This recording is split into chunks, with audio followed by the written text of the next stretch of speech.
Before you put another plastic bottle in that recycling bag, I want you to stop and look at it differently, because what you are holding in your hand is not trash. It is a planter. It is a shelf. It is a tier in a cascading vertical garden stand that can transform a bare wall, a dull porch railing, a plain balcony, or even a kitchen windowsill into the most talked about plant display in your entire neighborhood.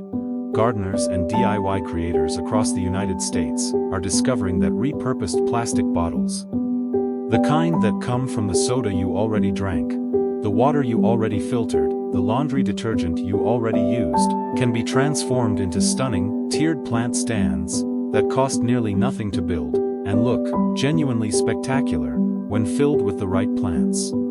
If you have been wanting to grow more plants, display them more beautifully, and do it without spending money on store-bought planters or shelving, then you have found exactly the right post. Keep reading, because by the time you finish this, you will have everything you need to build your own tiered bottle plant stand this weekend and grow a beautiful, living display that lasts for years. Let's start by talking about why the tiered bottle plant stand works so well as a concept, before we get into the how-to, because understanding why it works will help you build one that is both beautiful and genuinely functional. The fundamental advantage of a tiered planting system over a flat collection of pots on a surface is the use of vertical space. And vertical space is the most underused gardening resource in American homes and yards. A single square foot of patio or balcony floor can only support 1 or 2 pots placed flat. That same square foot of space, developed vertically with a tiered stand, can support 6, 8, 10, or more individual planters at staggered heights, each catching light at a slightly different angle, each creating depth and visual interest that a flat arrangement simply cannot achieve. The tiered bottle stand takes this concept and pairs it with the zero-cost container advantage of repurposed plastic, which means you can build a large, impressive multi-tier display for the price of the soil and seeds. Nothing more. It's the combination of vertical design logic and upcycled sustainability that makes this project so compelling to every type of gardener, from apartment balcony growers to homestead hobbyists. Building your tiered bottle plant stand begins with collecting the right bottles and understanding which sizes and types serve which roles in the design. The most structurally versatile bottles for this project are 2-liter soda bottles and 1-gallon water or milk jugs. Both are widely available in virtually every American household and provide a planting cavity that is deep and wide enough for herbs, small vegetables, flowering annuals, and trailing plants. For the tiers themselves, you have 2 primary design approaches to choose from. The first is the vertical column approach, where bottles are stacked and connected vertically using wooden dowels, bamboo poles, PVC pipe, or rope, with each bottle cut and positioned at a different height to create a cascading column of planters. The second is the wall-mounted horizontal approach, where bottles are cut along one side and mounted horizontally on a wooden board, pallet, or fence, staggered in rows, to create a vertical garden wall. Both approaches produce spectacular results. The column approach works beautifully as a freestanding garden feature on a patio or balcony, while the wall-mounted approach is perfect for maximizing space on a fence, exterior wall, or apartment balcony railing. For the most beginner-friendly first build, the rope-strung vertical column is the easiest to assemble, requires no tools beyond scissors, or a knife and a heated nail or drill for drainage holes, and can be completed in under 2 hours with materials you likely already have at home. Here is the step-by-step process for building a basic tiered bottle plant stand. Using the rope-strung vertical column method, collect 5 to 8 2-liter plastic bottles. More creates a taller, more impressive display. For each bottle, remove the label and cut a rectangular opening in the center of one side of the bottle. This opening becomes the planting window through which your plant grows. Make the opening large enough to accommodate plant growth. Roughly 4 inches wide and 3 inches tall is a good starting dimension. Use a heated nail, a skewer, or a drill bit to create 8 to 10 drainage holes in what will become the underside of each bottle once it is mounted on the stand. This drainage is critical. Without it, roots will sit in standing water and rot. Cut 2 lengths of strong rope, twine, or zip ties, one for each end of the bottle, and thread them through holes punched at each end of the bottle, near the top rim. These ropes become the hanging mechanism that suspends each tier from the support structure above it. Stack your bottles at evenly spaced intervals, along a central wooden dowel, bamboo pole, or length of sturdy rope, tying each one securely at the spacing that looks best to you. 6 to 8 inches between tiers works well for most plants. Hang the completed stand from a ceiling hook, a porch beam, a balcony overhang, or a wall bracket, making sure the hanging point is secure enough to bear the combined weight of filled, watered bottles, which is heavier than most people expect. So always err on the side of a stronger attachment point. Once your tiered teedle stand is built and hung, the most important decision you'll make is which plants to grow in it.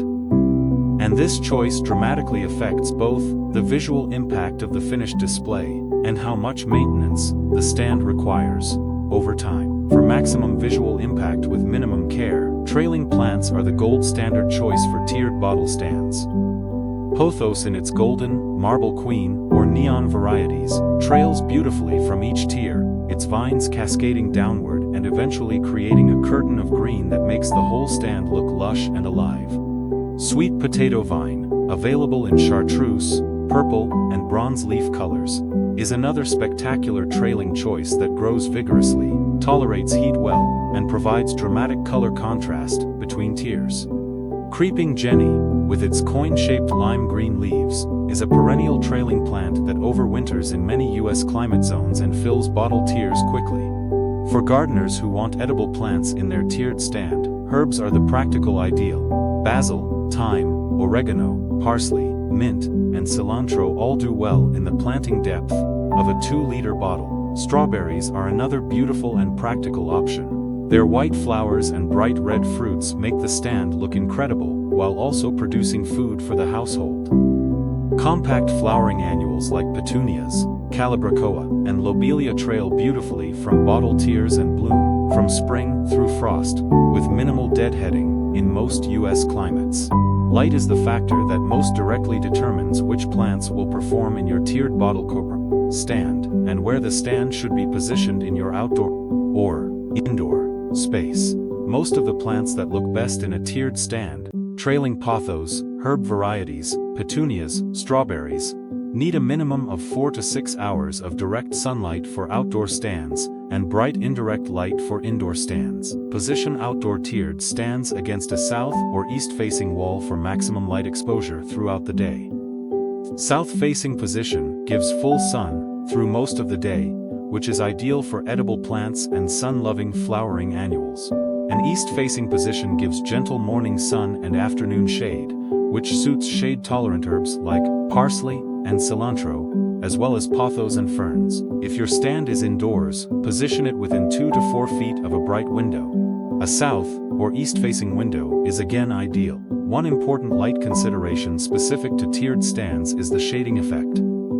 Upper tiers will inevitably block some light from reaching the lower tiers, particularly when the upper plants are producing vigorous trailing growth. To manage this, place the most light-hungry plants in the upper tiers, and the most shade-tolerant plants in the lower tiers, where they'll naturally receive less direct sun. Rotating the stand a quarter turn every week or two ensures that all tiers receive a similar distribution of light over time, preventing one-sided growth toward the light source. Temperature considerations for tiered bottle stands vary depending on whether you are growing indoors or outdoors, and which plants you have selected.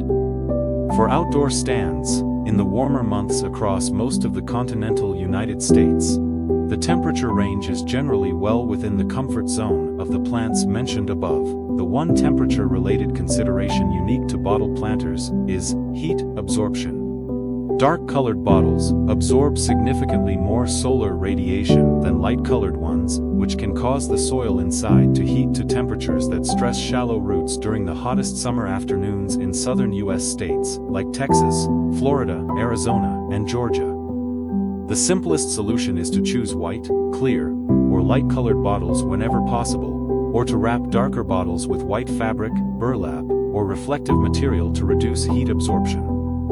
For indoor tiered stands, the normal household temperature range of 65 to 75 degrees Fahrenheit is suitable for virtually all the plants mentioned above, year-round. In the transition between seasons, when outdoor stands are either going out in spring or coming in before the first frost in fall, be aware of the minimum temperature tolerances of your specific plant selections. Most herbs tolerate light frost, but not a hard freeze.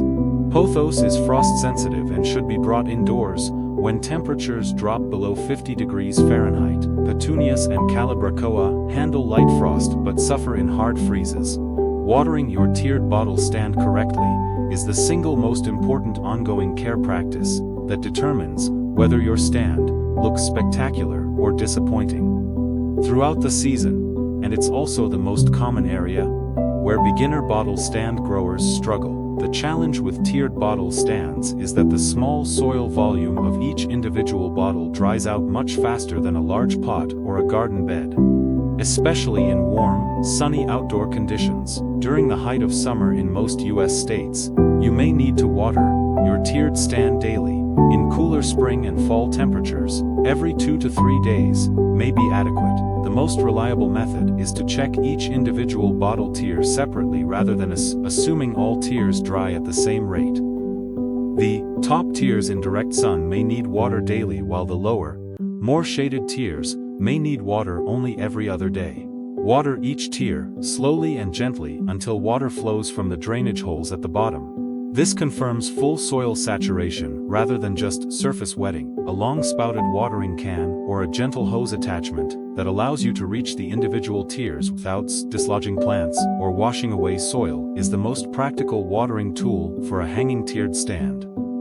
For indoor stands, allow the top inch of soil in each bottle to dry between waterings, and always empty any water that collects in saucers or drip catchers within 30 minutes to prevent root rot in the lower tiers. Fertilizing plants in tiered bottle stands requires more frequent attention than plants growing in the ground or in large containers, simply because the small volume of growing medium in each bottle depletes its available nutrients faster than larger containers. The practical fertilizing solution for a tiered bottle stand is to use as a diluted liquid fertilizer, fish emulsion, liquid kelp, or a balanced water-soluble synthetic fertilizer.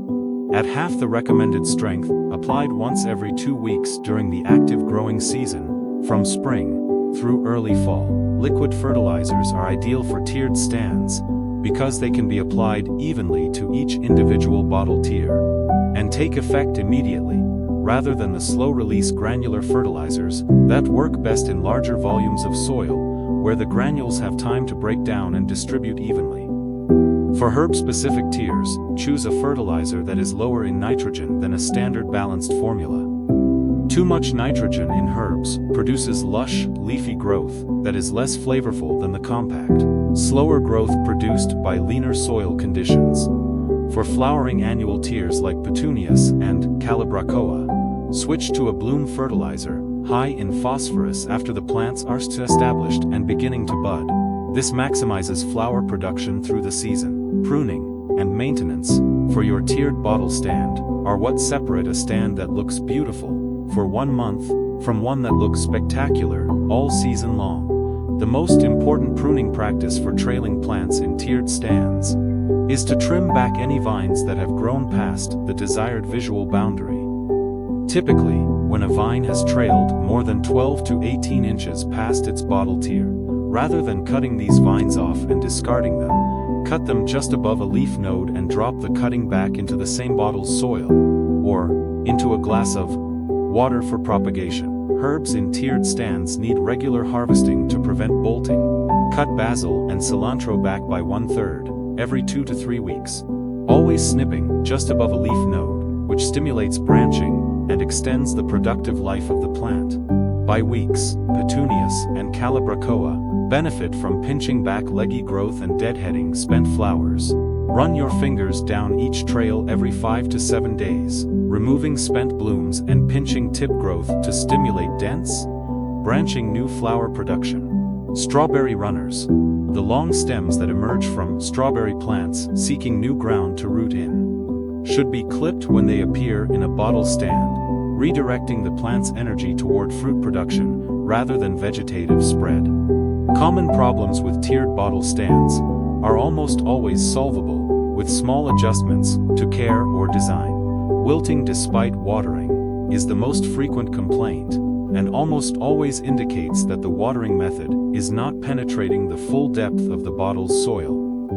Water is wetting only the top inch before running out the drainage holes. The fix is to water more slowly, pausing between pours to allow each application to absorb before adding the next. Leggy, stretched plant growth toward the light, indicates insufficient light for the plants in lower tiers. Swap the plants between tiers to match their light needs. Or move the entire stand to a brighter location. Root rot, recognizable as a musty smell from the bottle, and soft, dark stem bases, indicates insufficient drainage combined with overwatering.